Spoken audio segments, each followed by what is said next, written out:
What up, nerds? And welcome to another mini cast in which we bring you a bite-sized version of the show you already know and hopefully love.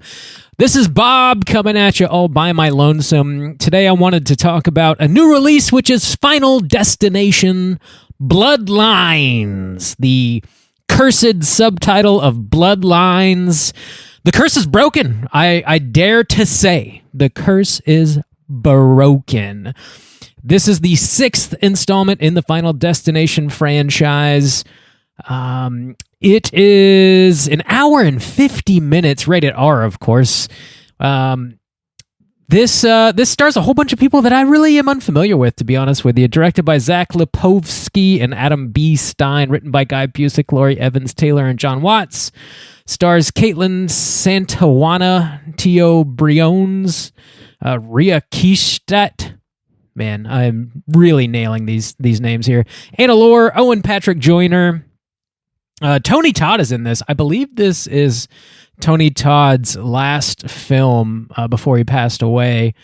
And he's got a great little, I guess you'd call it cameo. He's sort of an info dump guy. They don't overdo it with his character in this, which is kind of nice. Bloodlines. What are some of these other horror movies that came out with the subtitle Bloodlines? We got Wrong Turn 5 Bloodlines, Pet Sematary Bloodlines, Hellraiser Bloodline, Wonder Woman Bloodlines apparently exists, Tremors 5 Bloodlines, Tekken Bloodline, Day of the Dead Bloodline. If you remember, they made a sequel to Day of the Dead in 2017. I don't know a single person to this day who has seen that. I've heard it is not very good. Vampire the Masquerade Bloodlines. There's like a million movies just called Bloodlines. Dare I say this is the best horror movie with the title Bloodline? It's got to be the case. Also, another curse that's broke, in my opinion, anyways. The even installments in the Final Destination franchise tend to be the weak installments. This being part 6. You know, pretty fucking good, actually. I would say this is at least in the top 4, maybe even the top 3 Final Destination movies, for my money, anyways. Definitely better than parts 2 and 4. I know that might be sacrilege. I know a lot of people do enjoy part 2 quite a bit. I think excluding the opening scene with the log truck on the highway, I think that movie is a little weak. It's a great opening, but the movie overall I think is kind of a weak installment. And part 4, it feels like they just completely gave up. It's like nobody gave a shit, and you can really feel it. Part 5, sneaky good, kind of surprisingly good, and this one, doing quite well. I'll keep it spoiler free up top per usual. And then I'll drop that spoiler warning here in a few minutes. So this movie, it does a lot of things right. And it doesn't fall victim to a lot of the sort of common tropes of these legacy sequels that are becoming infinitely more popular ever since Halloween 2018 came out and made such a big splash. This movie doesn't really bother itself by, we're talking about the title quite a bit here. Thank the gods that it didn't just call itself Final Destination, and that's it. Because that's something, Halloween has done it, Scream has done it. I Know What You Did Last Summer comes out in like a month, I think, and they're doing it. That is just what people are doing, even though they're sequels. They're, legacy sequels, as they are called. Just straight up taking the name of the original movie. This movie doesn't do that, thank the Lord. This doesn't really bring back any legacy characters, which is nice, other than Tony Todd, of course. And that's another thing that a lot of these movies, these legacy sequels are doing, is bringing back these characters from 20, 30, 40 years ago and giving them major roles, and it feels very forced and stale, and they're just trying to bring back characters that you already know. And, that's definitely what they're doing. They're trying to hedge their bets and make sure they get as many cheeks in the seats as possible by doing that. And it can work, and sometimes it feels very forced and kind of lame, honestly. This also doesn't... I'm so glad they didn't do this. It doesn't treat the original installments in the franchise, specifically the first one, with this insane amount of reverence like a lot of these legacy sequels are doing these days. The trailer, I mean, I haven't seen the movie yet, but the trailer, at least, for I Know What You Did Last Summer, it's so serious, and these movies are goofy. They're not supposed to be so serious. Final Destination definitely isn't supposed to be that serious, and I'm glad they didn't try to do that. Same with those newer Scream movies. I mean, the original has so much comedy in it, and they just completely pretend that like it didn't. And I don't know. Those movies are better with some jokes written into them, I think. And also, this movie doesn't try to like recontextualize the original installment or the franchise entirely, or drop any like unnecessary added lore and make it overly complex or anything like that. It doesn't have like a ton of callbacks. It's not like constantly winking at you like, hey, you remember this from part 3, don't you? You love that shit, don't you? It does have a couple of callbacks, but they're like tastefully done, which I'll get into that after the spoiler warning is dropped. It's ultimately just fun and gory. It's just like the better installments in this franchise are. It knows exactly what it's trying to do. It delivers the kill sequences that you show up for. This franchise, sort of similar to the Saw franchise, you're mostly there for like, the intricate kills that Death is putting together, or like Saw, the traps that Jigsaw is putting together. It delivers totally on that for sure. The movie looks great. It feels like it has a huge budget. I believe, who knows if this is correct or not, Wikipedia is showing that it had a $50 million budget. So it's like a mid-budget horror movie. And honestly, if I had to guess, I would have guessed that it cost even more than that. It seems like they definitely put most of that money on the screen, which is great. It just feels very big. It's got some bonus points here from me for throwing in a really, really nice sequence with Tony Todd. And I just generally had a really fun time watching this movie, and I do recommend it. I got a couple cons, but we'll get into that as we go. So I guess that's really all I want to say before I drop that spoiler warning. So let's do it and get into the rest of the movie. Here we go.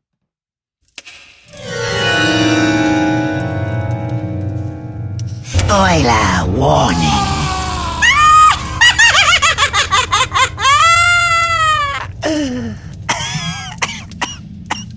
All right. So this movie opens up with one hell of a set piece.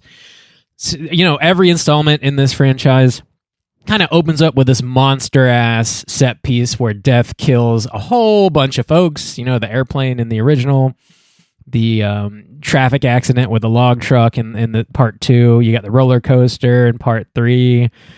Part 4, I believe, was the NASCAR thing. They're always like really, really big set pieces. This one starts off in 1968. So it's a little bit of a flashback here. And it's basically the Space Needle, but this younger couple they're going to a really fancy dinner. It's the grand opening of this restaurant. It's basically, it's called the Skyview Restaurant Tower, but it's basically the Space Needle from Seattle. And they ride up to the top of it, and the young woman named Iris, she has this premonition. You don't know it's a premonition at the time, but this entire sequence is actually her premonition. And it's also her granddaughter's dream. So she's having this premonition that this brand new tower is going to collapse and everybody in it's basically going to die. There's a dance floor that's glass and it's going to fall through and people are going to plummet to their death. There's going to be an explosion, and it's going to be this big, horrible, awful thing where everybody dies, including Iris, who you find out throughout the course of this scene that she is pregnant with her now fiance's kid. And so she's going to be the last person that dies from this building falling in her premonition. And so that whole sequence goes down basically because, not entirely because, but largely because this shitty ass little kid takes a penny, and he's at the very, very top of the tower. And there's a security guard that tells him not to throw the penny because, you're so high up you could potentially kill somebody. He throws it anyways, and it gets sucked in the air vent. And it causes this whole, chain reaction, which leads to the explosion and these people being, caught on fire. And it's real gruesome and fucked up. And this shitty little kid The penny sort of comes into play a little bit later in the movie too, in kind of a big way. This penny is the source of much chaos in this movie. So after that whole sequence goes down, we see Iris plummet to her death. Then her granddaughter wakes up screaming in one of her college classes, and we find out that she's been having this nightmare of Iris dying, whom she believes is her grandmother, every single night for the past couple months. And she finally decides to go back home and find out more about her grandmother, because she's never met her before. She's estranged from her grandmother because her parents were estranged from, their mother, because she was, I guess, kind of nutty. So she goes home. Her dad won't tell her anything about her grandmother, and then she goes over to her uncle's house, and her uncle shuts her down too, but her aunt is like, hey, we got a box of all these letters and photographs and stuff from your grandma. Here's where it is. Go check it out. Have a look. See. So she does. She finds out where her grandmother lives. She shows up. And this scene gave me big Halloween 2018 vibes. She shows up to her wild ass survivalist grandma's cabin in the middle of nowhere, surrounded by a fence, and she's got all these spikes set up all around her house, and it's locked down, and just really reminded me of Jamie Lee Curtis in Halloween 2018. And I was kind of worried. I was uh-oh, is this trying to do the whole Texas Chainsaw, badass older lady, Halloween 2018 badass older lady thing? Is she going to save the family from death? And luckily it doesn't go that route. She's got a book where she has traced everybody who would have died during that Skyview restaurant tower collapse in a book, and that comes into play later. But this is the scene where you find out that she actually didn't die, and that was her premonition. And she had that premonition, and we have another flashback and see what really happens. And she grabs the penny from the little boy before he can throw it. She runs inside, tells everybody to get off the dance floor before it falls through. She saves everybody's lives. And because of that, the 100 or so people that would have died that evening didn't, and then they went on to have families, and death has slowly been working through them and their families that should have never existed. And it has taken death so long to do that when it finally got to her grandma had sort of figured out what's going on and built this compound and sort of hid herself away. She's like the last name on death's list before death starts working through her family that she should have never had. So she's doing all this to protect her family. Her kids didn't understand that, and they're estranged from her. They think she's a lunatic. So her granddaughter is now there. Her granddaughter doesn't want the book, the Bible that she's created, and she thinks her grandma is kind of a lunatic. And so she goes to leave, and her grandma finally steps outside of her cabin for the first time in, who knows how many years. And she's like, you know what? Seeing is believing. And she just kind of stands there and lets herself die, even though she knows it's going to come. And it's this really gruesome, horrific kind of sequence where a weather vane falls off the roof and is launched into the back of her skull via a fire extinguisher, and it blasts through her face, and her blood launches all over her granddaughter's face, and she screams. This movie really excels in the kills. It really this is a great scene. The opening sequence where everybody dies, even though it's a premonition, is pretty incredible. When they're all falling from the tower and they're just popping like ticks when they hit the ground, and it's just they're not pulling their punches in this movie at all. This is a hard R for the blood and guts. This scene with her grandma when she dies is fantastic. She's sort of a believer now.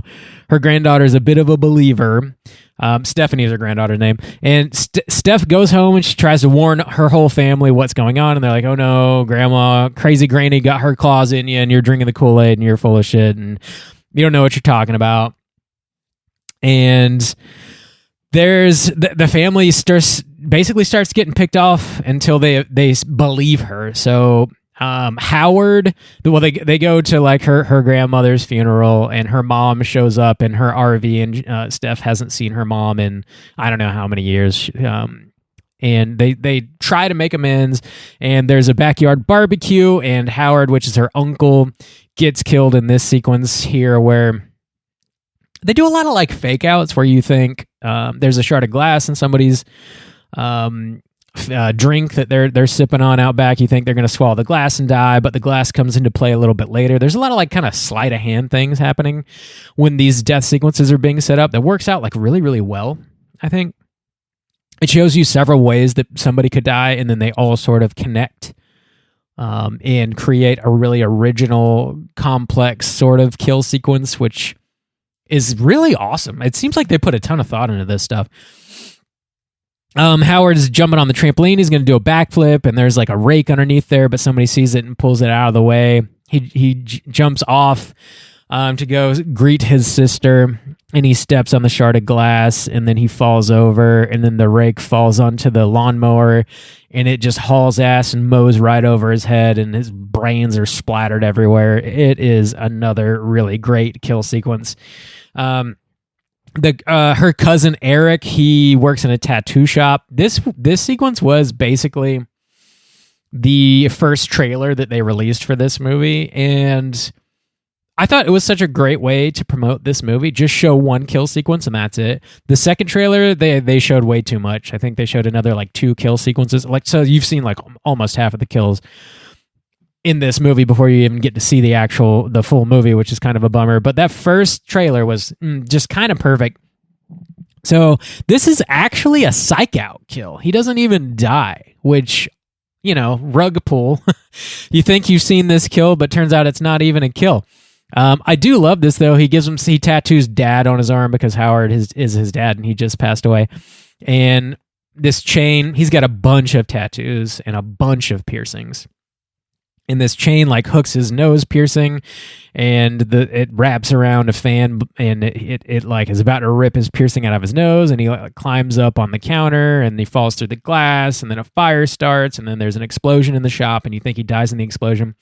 But the next morning, his cousin Steph is looking for him, and he's fine. I mean, he's like maybe a little banged up, but he's fine. He survived. And you're like, well, what the fuck? Because he's supposed to be next in line. What's going on? Is Death fucking up?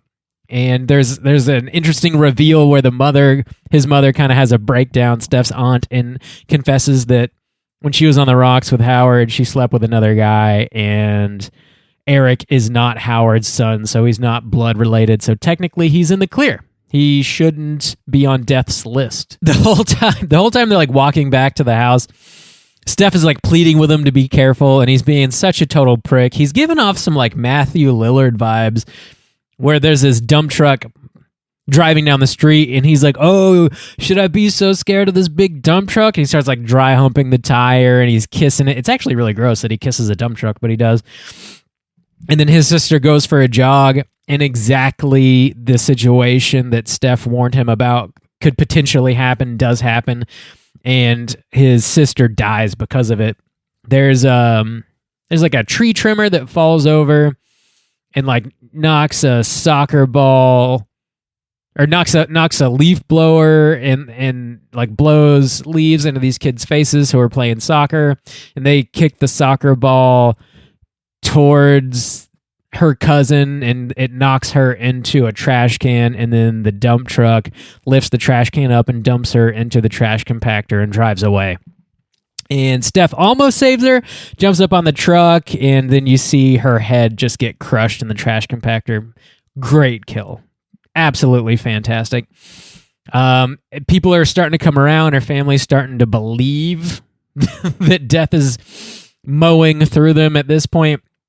And her other cousin, who is allergic to peanuts, he's next. And he's sort of a nice, innocent kind of guy. Man, he's like, well, fuck, what do we do? What's going on? And in the book that Steph got from her grandmother, there's BJ, I think a guy named BJ or BD. I can't remember exactly. It doesn't really matter. It's Tony Todd's character. it says that like he knows someone who has survived, and so they find out that he works at a hospital, and they go to talk to him. And this is the Tony Todd scene where he basically info dumps, tells him there's only 2 ways to survive this situation, to outrun death. One being you kill someone, and then they basically take your place, and you get whatever time they would have had left in life to live out your own life. The second option is that you actually do die when it is your turn to die, but then you are revived, resuscitated, and then that'll stop the pattern. So Eric and his younger brother, Bobby, the one who's allergic to peanuts, Eric decides, hey man, I'm going to help you since I'm safe and you're next. You're allergic to peanuts. Come with me. We're going to kill you and we're going to revive you, and this is going to stop this whole thing and save the whole family. So they go into this room that has an MRI machine at the hospital, and Bobby's got some peanut butter cups, and he sits down in a wheelchair and he eats one of the peanut butter cups, and he's like, oh, Jesus Christ, these are delicious, because he's never had one before because he's allergic. And the machine they got the peanut butter cups out of had broken previously, and there's like this spring that kind of launches, and you think that's going to kill Bobby, but it doesn't. So he eats the peanut butter cup, and the MRI machine gets turned on and cranked up to fucking 11 somehow. And it starts ripping all the pierces out of Eric, like out of his ears, out of his nose. Then you never see his nipples, but you see the rings fly through his shirt from his nipples. And then you find out that his dick is pierced, and it's like rips the ring out of his dick. And then his brother Bobby's in the wheelchair behind him, and the wheelchair gets pulled into the MRI machine, and it sort of forces Eric into the machine, and he gets like his spine broken in half backwards as he's getting pulled into the machine. It's a gruesome ass kill. Bobby eventually gets his EpiPen and jams it into his leg, and then he can breathe again.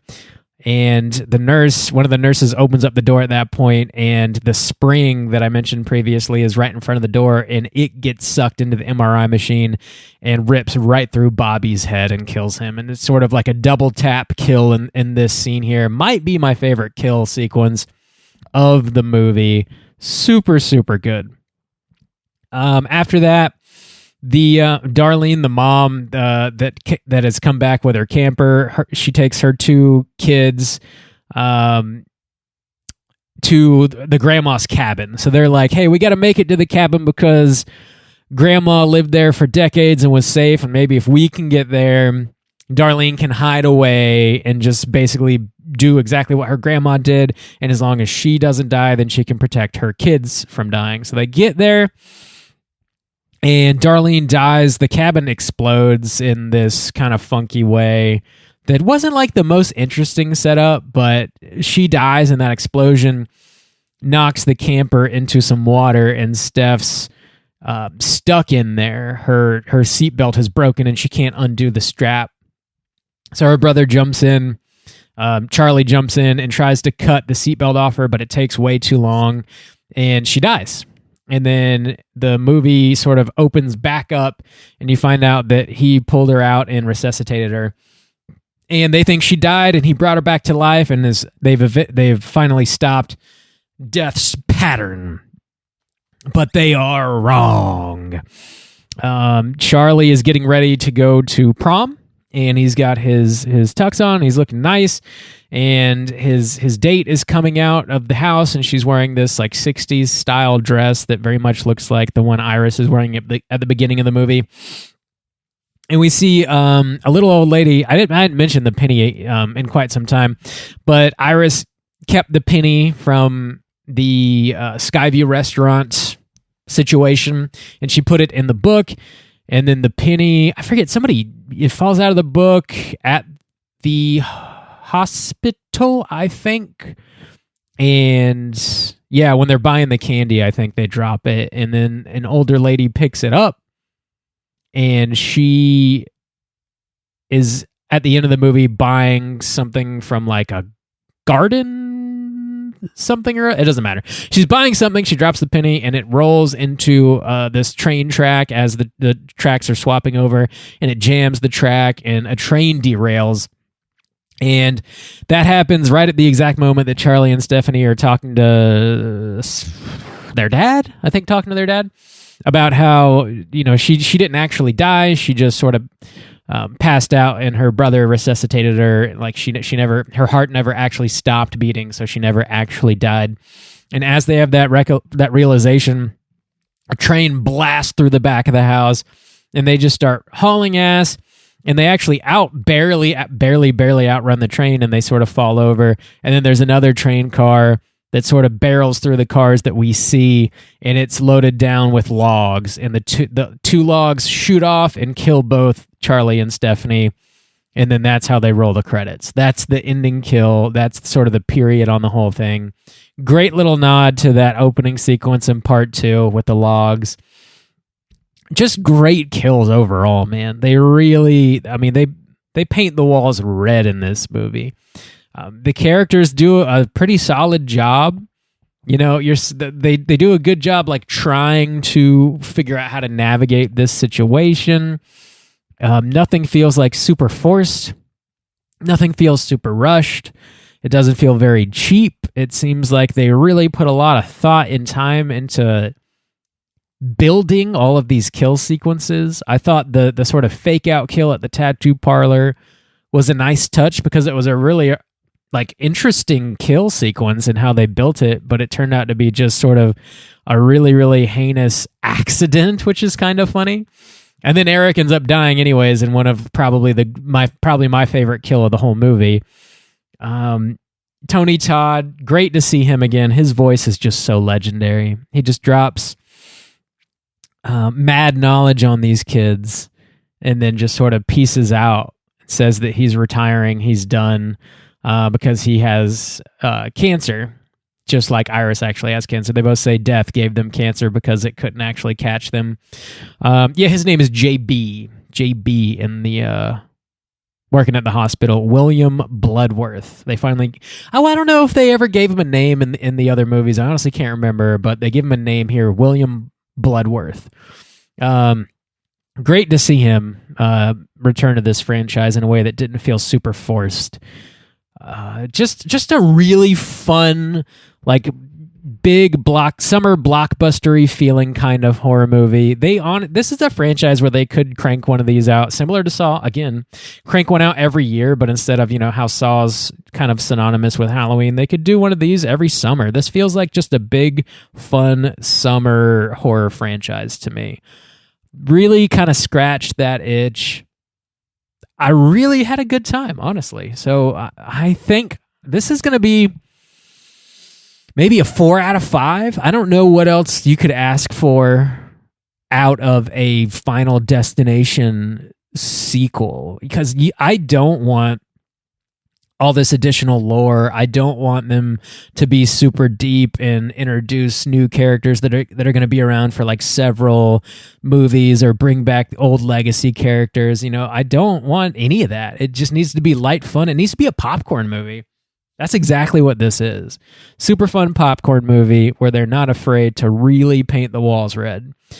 Checks all the boxes for me regarding a Final Destination sequel, and for a part 6 of a franchise, damn, pretty good, pretty solid.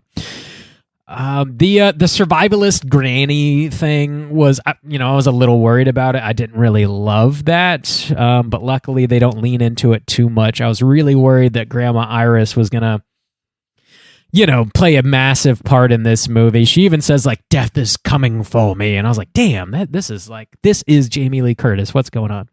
Some of the CGI isn't perfect, especially in the opening sequence.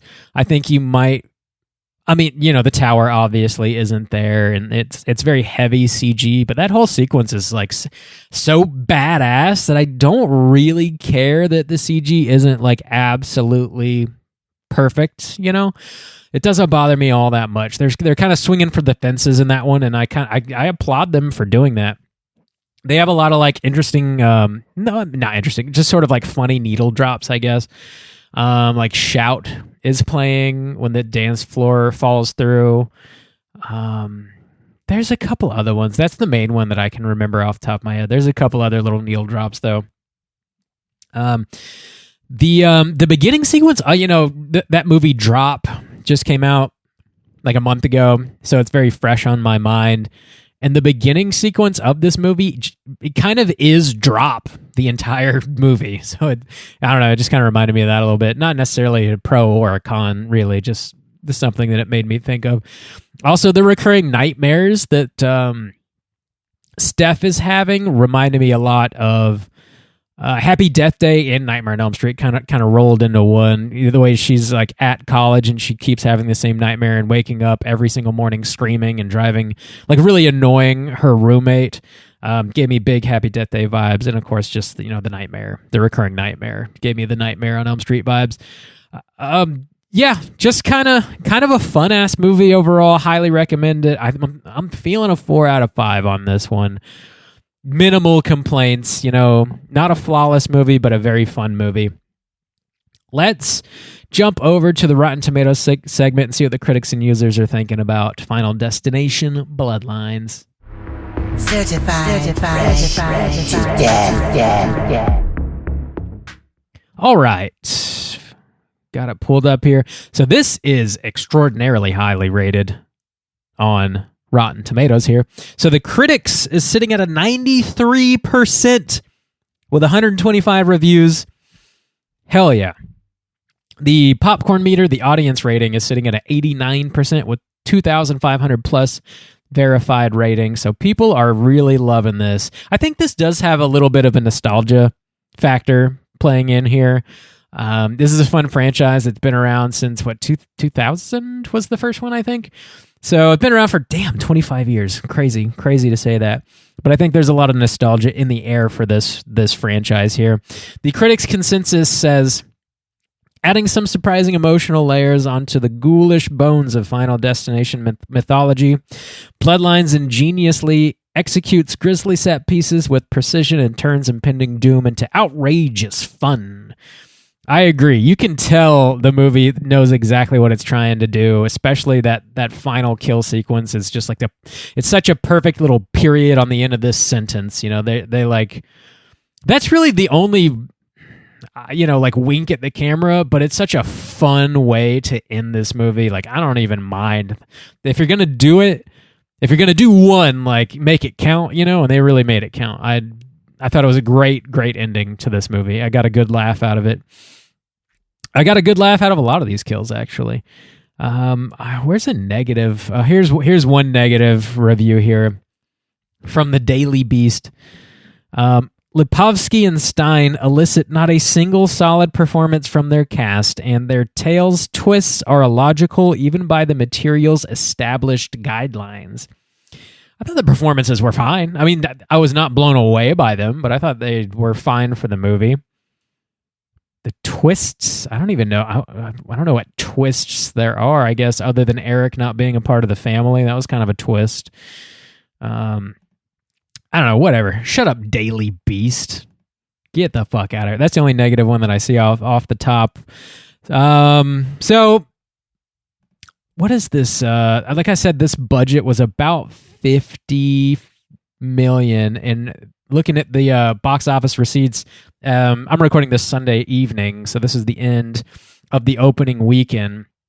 It looks like it's sitting at about $102 million worldwide here. So it definitely made its money back. If you'd consider they spent probably somewhere between 30 and 50 million advertising this thing. It was very well advertised. I saw it everywhere.